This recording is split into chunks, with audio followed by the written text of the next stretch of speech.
Did you know that not all gladiators were slaves? Or that some of them had fans like today's stars? For example, the famous gladiator Flammer got 21 victories, and he was offered freedom 4 times, but he refused, preferring the life of a fighter. Today we will spend with you one day in the life of a gladiator together. This is not just a story of survival in the arena, but a story of what lies behind the splendor of Rome and its grandeur. Gladiators had special diets. Despite their muscular physique, their diet was based on legumes and grains. They were called barley men. Let's delve into the daily life of those who fought for life, glory, and freedom. The day begins early. Gladiator Spartacus awakens to the sound of a rude bell. Ludus is their home, gym, and prison. Conditions are Spartan: straw bedding, minimal personal space, and their own hands instead of pillows. On this day, as always, the first order of business is an ablution with cold water. Cleanliness is important, but no one forgets that soon their bodies will be covered with arena dust and blood. Each gladiator has their own routine. Some pray to their gods, asking for protection, while others quietly stare at one point, preparing for the upcoming ordeal. Interesting fact: not all gladiator fights ended in death. Studies show that approximately 90% of gladiators survived the fight. It was economically disadvantageous to kill experienced fighters, as it cost a fortune to train them. For breakfast, gladiators received their usual diet: barley porridge, bread, sometimes olives. Despite the hard training and fighting, their diet was devoid of excesses. Lanista, the master of the Ludus, made sure that his fighters were hardy, not pampered. Gladiators drank a special mixture based on vinegar and wood ash. This helped strengthen the bones, a useful but far from appetizing drink. After breakfast, a short prayer to the gods of war and a respite before an intensive training session. The training begins with a warm-up. Gladiators practice strikes and defense using wooden swords and training dummies. Every blow must be precise, every movement must be honed. Mistakes in training can cost lives in the arena. "Spartacus, you are slow. Faster," shouts mentor. Mentors, veteran fighters, monitor their students' progress. They teach techniques that will help them survive in the arena, from dodging blows to using their surroundings to their advantage. Gladiators were not only trained in martial arts, but also in artistry.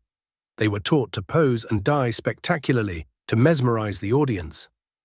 After the training begins preparations for the main event of the day, the fight in the arena. Today, Spartacus will fight a gladiator named Titus, a veteran with dozens of victories. Each fight is unique.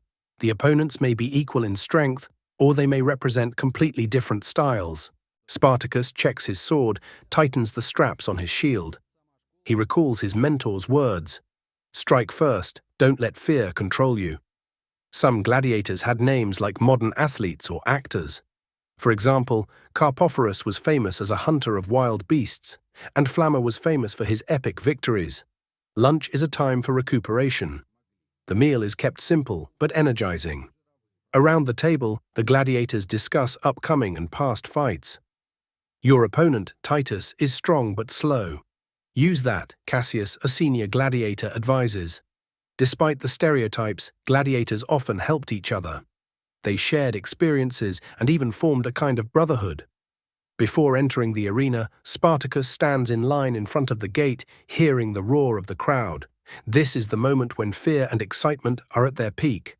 Lanista, watching his fighters, gives his final instructions. "Remember, the crowd is your judge. Do the show even if you're afraid inside." The gates open and the gladiators step out onto the blindingly bright sand of the arena. The arena battle begins as Spartacus and Titus stand against each other. The spectators are hungry for blood and spectacle. The fight begins with cautious movements, the opponents studying each other. Titus attacks first with a powerful blow, but Spartacus dodges using his speed. The battle lasts for several minutes that seem like an eternity. Each blow and step is seen as the last. Finally, Spartacus finds the moment for the decisive blow. Titus falls. The crowd falls silent, awaiting the emperor's decision. The spectators in the Colosseum had a chance to influence the outcome of the battle. Their shouts and gestures could bend the emperor's decision. After the battle, Spartacus returns to the Ludus. He survived, but this day was only one of many. The healers treat his wounds, and he sits in a corner thinking about having to enter the arena again tomorrow. Some gladiators, despite the hard life, became rich and famous. They received gifts, money, and the respect of the public. The life of a gladiator is a constant struggle. Tomorrow it will be the same again. A new day, a new training, new fights. Being a gladiator is not only the art of fighting, but also the ability to endure pain, survive, and hope. But will this day be the last? No one knows. Gladiators died, but their names lived on through the ages. They became part of history, a symbol of courage and tragedy at the same time. But was this glory worth it? Write in the comments. If you liked this video, put a like and subscribe to learn more amazing stories from the past.